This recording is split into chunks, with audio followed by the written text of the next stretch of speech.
사랑하는 주님, 지난밤에도 평안한 쉼 가운데 저희를 지켜주시고 새 날을 선물로 주시니 그 은혜를 감사합니다. 오늘도 가장 이른 시간을 주님께 내어드리며 오늘 하루를 살아갈 은혜를 구합니다.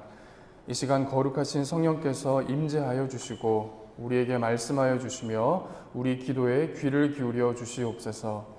에베네셀 하나님, 지난 상반기 사역들을 은혜 가운데 마무리하게 하시니 감사드립니다. 목장 예배를 비롯하여 목장장 교육, 전도대 사역, 양육과정, 늘 푸른 대학 등 많은 사역들을 주님의 도우심 가운데 진행하였고 또 크고 작은 열매들을 저희들에게 허락해 주셨습니다. 주님, 우리가 감당하는 모든 사역들이 하나님께 영광이 되고 우리 교회가 더 성장하며 우리는 더 한층 더 성숙해가는 통로로 삼아 주시옵소서.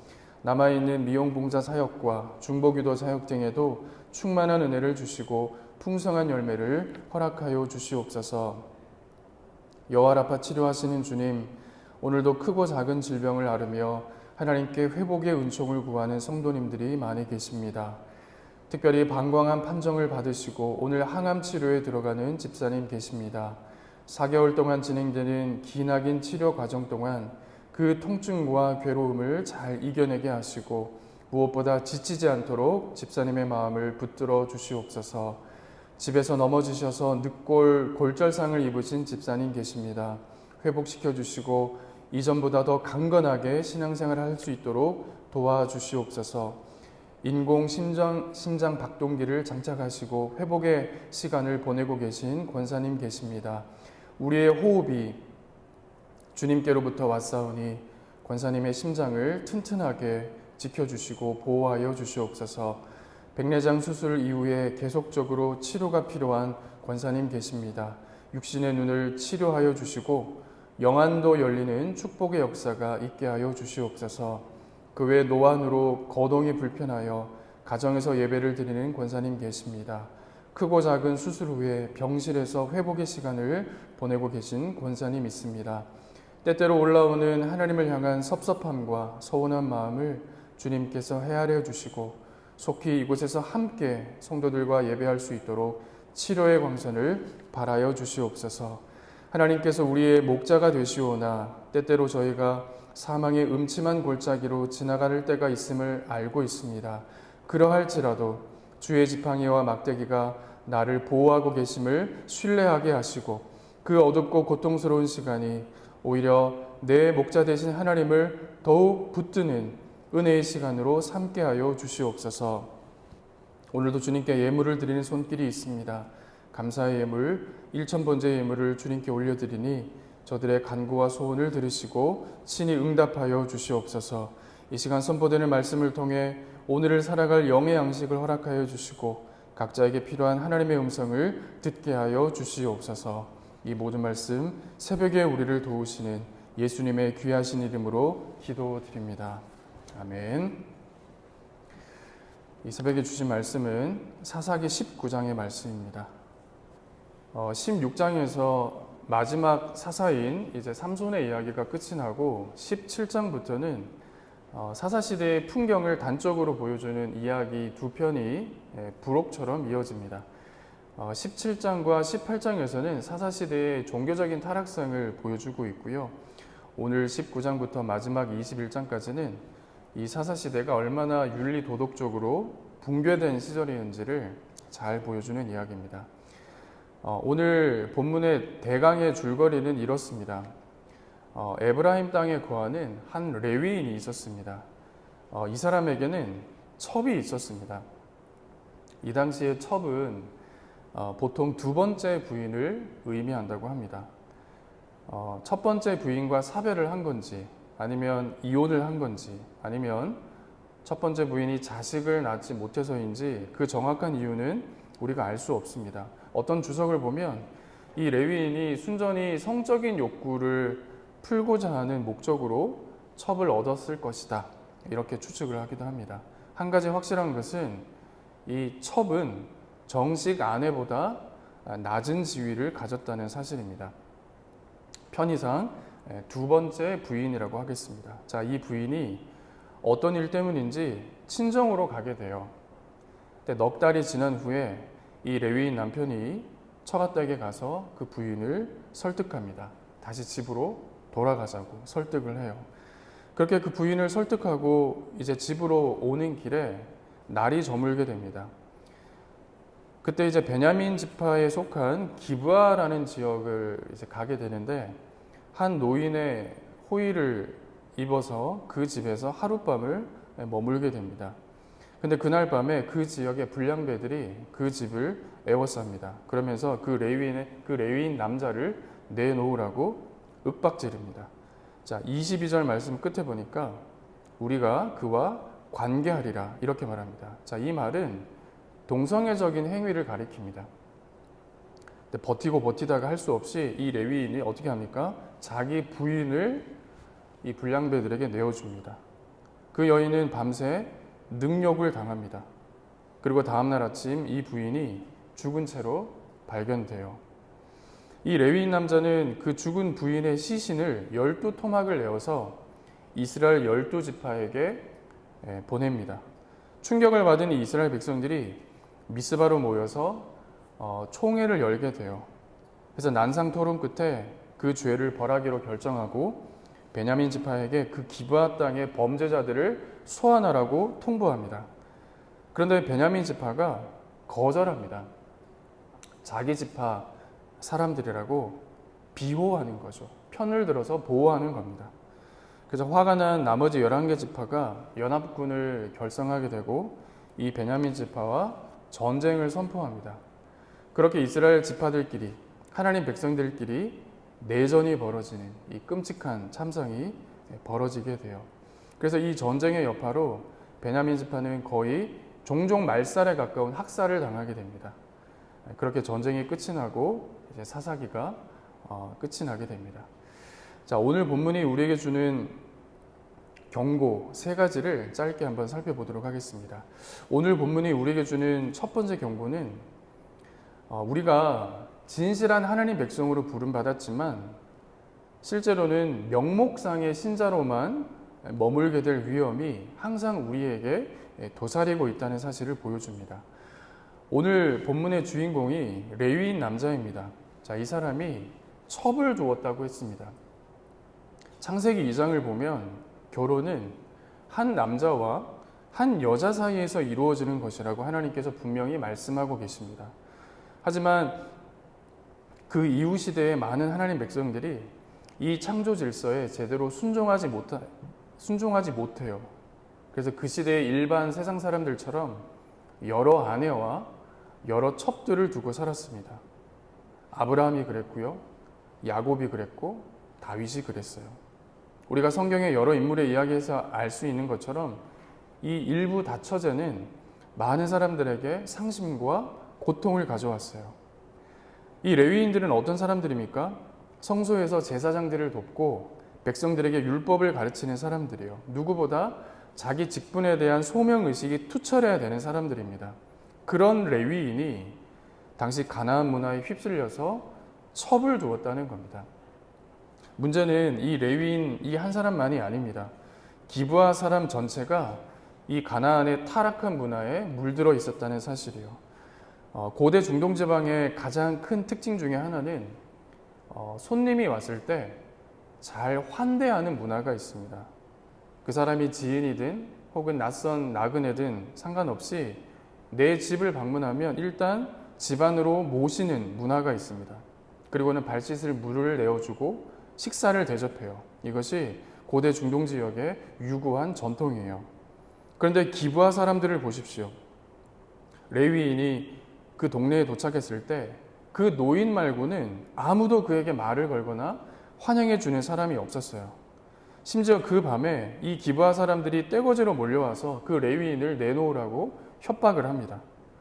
어긋난 그 성적인 욕망에 눈이 뒤집혀가지고 나그네가 머물고 있는 그 집의 대문을 미친 듯이 두들기고 있었습니다. 여러분, 이 장면 어디서 본 것 같지 않으십니까? 창세기 19장에 나오는 소돔에서 일어난 사건과 매우 비슷합니다. 자, 그런데 오늘 본문의 무대인 이 기브아는 어느 지파에 속해 있습니까? 베냐민 지파에 속해 있어요. 이게 무슨 말입니까? 이 베냐민 지파 기브아 땅이 소돔처럼 변해 있었다는 거예요. 하나님의 거룩함을 세상에 드러내고 하나님의 그 빛을 가나안 땅에 비추어야 할 그 베냐민 지파 하나님 백성들이 소돔 사람들처럼 타락해 있었다는 겁니다. 특이하게도 오늘 본문에 보면 등장인물들의 이름이 나오지 않습니다. 그 레위인의 이름도 언급되지 않고요. 첩의 이름도 나오지 않고 노인의 이름도 언급하지 않고 있습니다. 이게 뭘 의미하겠습니까? 이것이 그 당시 이스라엘 사람들의 전형적인 삶의 행태라는 것입니다. 삶의 기준도 없고 율법이 있으나 유명무실하고 모두가 자기 기준에 따라 살아가는 사사시대의 전형적인 모습이라는 것을 상징적으로 보여준 겁니다. 그러니까 누구보다 시대를 비판하고 백성들을 바르게 인도해야 할 이 레위인조차도 시대와 야합하고 시대에 동화되어 살고 있었다는 것입니다. 여러분, 살아있는 사람과 죽은 사람의 가장 큰 차이점이 뭘까요? 여러분, 살아있는 사람은 날씨가 아무리 덥고 아무리 추워도요 36.5도로 체온을 유지합니다. 36.5도 아래로 내려가거나 혹은 그 위로 올라가면 생명의 위협을 받기 때문에 우리 몸속에서 계속해서 저항과 싸움이 일어납니다. 그래서 외부의 기온이 어떠하든지 항상 우리 몸은 동일한 체온을 유지합니다. 반면에 죽은 사람의 몸은 어떻습니까? 죽은 사람의 몸은요 외부 기온과 동일합니다. 왜 그럴까요? 몸이 죽었기 때문에 더 이상 생명 활동이 일어나지 않습니다. 체내에서 더 이상 그 어떤 저항도 그 어떤 싸움도 일어나지 않기 때문에 그냥 외부의 상황에 동화되어서 그렇게 체온이 똑같아지게 되는 거죠. 성도 여러분, 여러분에게는 생명의 싸움이 있으십니까? 세상의 어긋난 정욕에 굴복하지 않으려는 거룩한 열망이 여러분에게 있으십니까? 요즘 내가 삶의 중심을 잃어버리진 않았는지, 기준도 없이 중심도 없이 그저 이리저리 마음 가는 대로 살고 있진 않은지 우리 자신을 돌아보면서 여러분, 이 땅에 사는 동안 오직 하나님만을 왕으로 삼으시고 그분의 말씀을 기준 삼아 살아가시는 저와 여러분 되시기 바랍니다.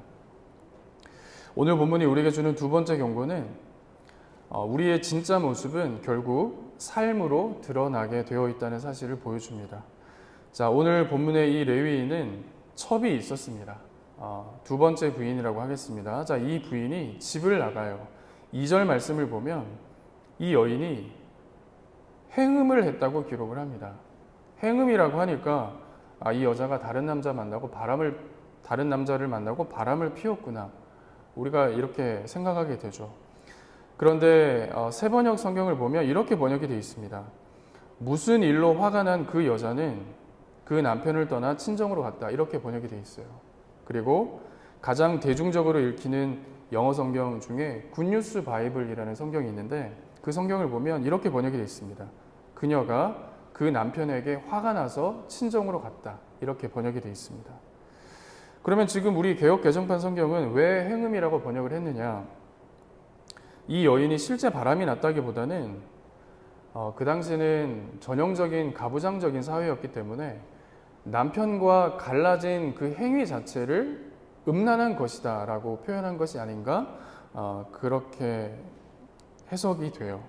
자, 그러면 이 여인은 대체 무엇 때문에 화가 나서 친정 아버지 집으로 도망을 친 걸까요? 자, 추측할 수 있는 첫 번째 이유는 남편의 차가운 태도입니다. 자, 여인이 친정으로 갑니다. 근데 이 레위인 남편이 언제 이 여인을 찾으러 갑니까? 2절 말씀 끝에 보니까 넉 달이 지난 후에 라고 나와 있습니다. 예를 들어서 부부싸움을 해서 부인이 친정으로 도망치듯 갔으면 아무리 화가 나도 하루 이틀 지나고 나서는 남편이 그 부인을 데리러 가야 되는 거 아닙니까? 그런데 부인이 집을 나간 지 넉 달 만에 찾으러 갔대요. 이게 무슨 의미일까요? 이 남자는 자기 부인이 집을 나가도 별로 신경을 쓰지 않았던 사람이란 걸 보여줍니다. 게다가 이 남자는 기브아의 불량배들이 찾아왔을 때 자기 부인을 끌어다가 그 사람들에게 줘버립니다.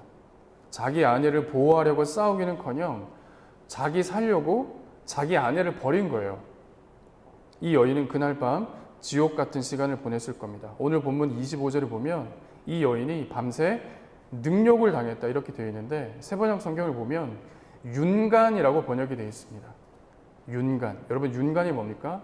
사전을 찾아보면 한 사람을 새벽에 이런 표현 해서 죄송합니다. 사전적 의미는 이래요. 한 사람을 여러 사람이 강간한다는 뜻이에요.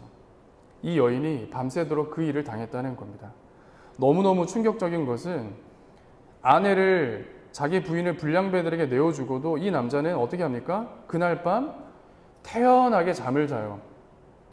그리고 다음날 일찍 일어나서 어떻게 합니까? 28절에 보니까 마당에 엎드린 채로 죽어있는 부인에게 일어나라, 집에 가자 이렇게 무심하게 얘기를 합니다. 동물한테도 이렇게는 안 하죠. 게다가 또 어떻게 합니까?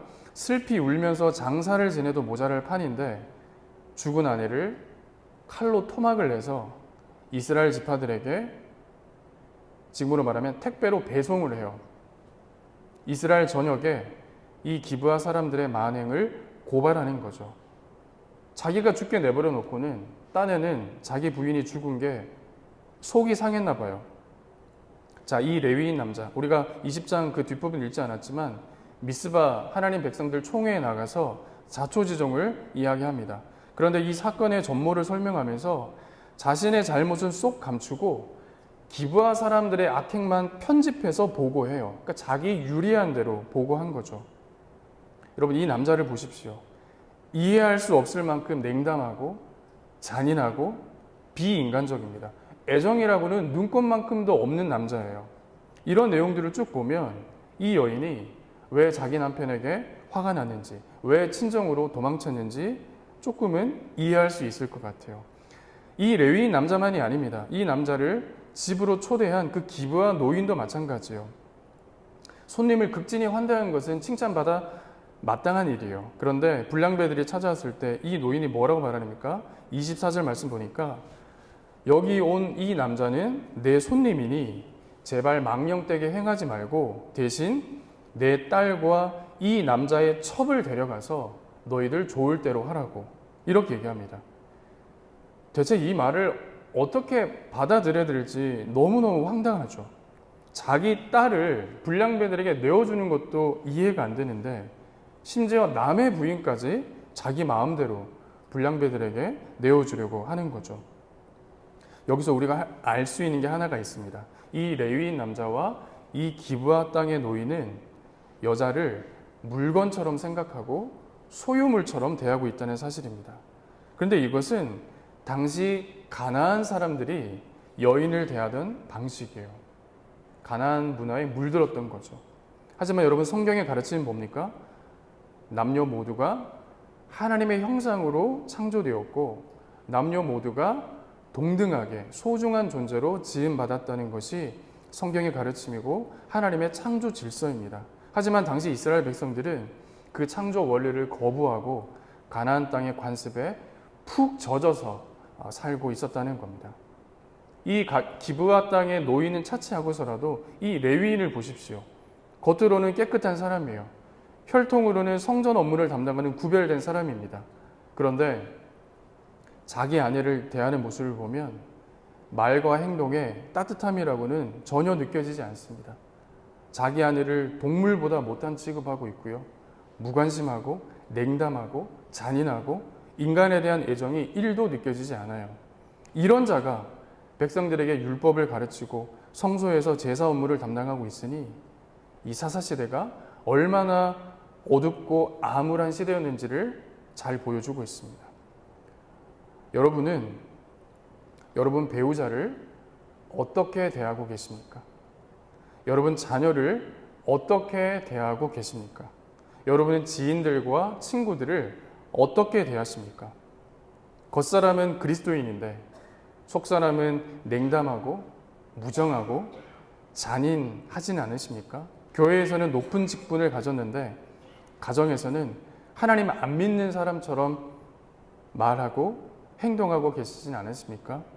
우리의 진짜 모습은 결국 행동으로 드러나게 되어 있습니다. 우리의 직분이 아무리 낮고 높든 간에 결국 우리의 말과 행동으로 우리의 진짜 모습이 드러나게 되어 있다는 겁니다. 사랑하는 여러분, 높은 직분보다 따뜻한 입술의 소유자가 되시기 바랍니다. 따뜻한 입술을 넘어서 친절하고 온유하고 따뜻한 행동으로 내 배우자와 가족과 지인들을 품으시는 여러분 되시기 바랍니다. 거창한 하나님 나라를 이야기하기 전에 먼저 내 언어와 삶을 반듯하게 하시는 저와 여러분 되시기 바랍니다. 자, 오늘 본문이 우리에게 주는 세 번째 경고는 우리 속에는 선과 악이 혼재되어 있기 때문에 선한 것이 드러날 수 있도록 힘써야 한다는 사실을 우리에게 알려주고 있습니다. 자, 오늘 본문 속에 레위인이 있습니다. 3절 말씀 보니까 이 남자에겐 다정한 면모가 있어요. 집 나간 부인에게 가서 다정한 말로 설득했다고 나옵니다. 다정한 면모가 있어요. 장인 어른의 부탁을 물리치지 못하는 예의 바름도 있습니다. 그런데 그에게는 믿을 수 없을 정도로 차갑고 냉담한 면도 있죠. 그리고 기부한 노인을 보십시오. 그에게는 나그네를 환대하고 대접하는 따뜻함이 있어요. 자신에게 온 사람을 끝까지 지키려는 책임감과 명예의식도 있습니다. 그러나 믿을 수 없을 정도로 남녀 차별 사상에 물들어 있고요. 자기 체면을 위해서라면 딸도 희생시키는 잔인한 면모도 가지고 있다는 걸 우리가 알 수가 있죠. 여러분, 여기서 뭘 알 수 있습니까? 이 땅에는 100% 선한 사람도 없고 100% 악한 사람도 없고요. 모든 인간에게는 선과 악이 뒤섞여 있다는 사실을 보여줍니다. 그런데 오늘 본문의 두 남자는 그들 속에 선을 꽃피우기보다 결국 악을 꽃피우고 죄악의 열매를 맺는 인생을 살았습니다. 왜 그랬을까요? 그들 속에 악이 선을 이겼기 때문에 그래요. 여러분, 이것이 우리 인간의 실상입니다. 로마서 7장의 바울의 고백처럼 우리 속에는 선과 악이 함께 공존하고 있어요. 그러나 많은 경우에 죄의 법이 우리를 사로잡아서 불순종의 자리로 우리를 끌고 갈 때가 많습니다. 얼마 전에도 한번 말씀드렸던 비유입니다. 여러분, 우리 속에는 항상 두 마리의 말이 같이 달리고 있어요. 흰 말과 검은 말이 있습니다. 흰 말은 영적인 말이고 검은 말은 육적인 말입니다. 여러분, 이 두 말 중에 결국은 누가 이길까요? 간단합니다. 잘 먹여주는 말이 이기게 되어 있습니다. 육신의 정욕과 안목의 정욕과 이생의 자랑을 따라서 브레이크 없이 그냥 살아가다 보면요, 검은 말이 흰 말을 이기는 인생이 되어버립니다. 반면에 날마다 하나님 말씀을 묵상하고 그 말씀에 비추어서 나를 살펴보고 내 속사람을 기도의 자리에서 다듬어 가면요, 흰 말이 검은 말을 이기는 인생이 되는 거예요. 근데 여기서 특이한 점이 있어요. 이 검은 말은 내가 굳이 먹이를 주지 않아도요, 자기가 알아서 잘 찾아 먹습니다. 그런데 흰 말은 내가 애써서 먹이를 주지 않으면 먹지 못해요. 못 먹으면 점점 야위어 가는 겁니다. 그러면 내 인생은 계속 검은 말만 미친 듯이 달리는 그런 인생이 되고 마는 거죠. 여러분, 어떤 말이 잘 달릴까요? 잘 먹여주는 말이 이깁니다. 왜 그렇습니까? 심은 대로 거두는 것이 하나님의 창조 질서이기 때문에 그렇습니다. 말씀을 마무리합니다. 여러분, 사사시대가 왜 그토록 우울하고 어둡고 슬픈 이야기로 가득할까요? 이스라엘에 왕이 없었기 때문에 그렇습니다. 삶의 기준이 될 만한, 삶의 방향을 제시해 줄 만한 왕이 없었기 때문에 그래요. 그들이 악을 꽃피운 인생이 된 것은 그들에게 왕이 없었기 때문에 그렇습니다. 그들에게는 그들 스스로가 왕이었어요. 그래서 모두가 타락한 인생이 되고 말았다는 겁니다. 여러분, 우리가 이 본문 속의 주인공처럼 되지 않으려면 우리에게도 왕이 필요합니다. 그 왕은 누구입니까? 창조주 하나님이십니다. 내 삶의 왕의 자리에 하나님이 앉으셔야만 합니다.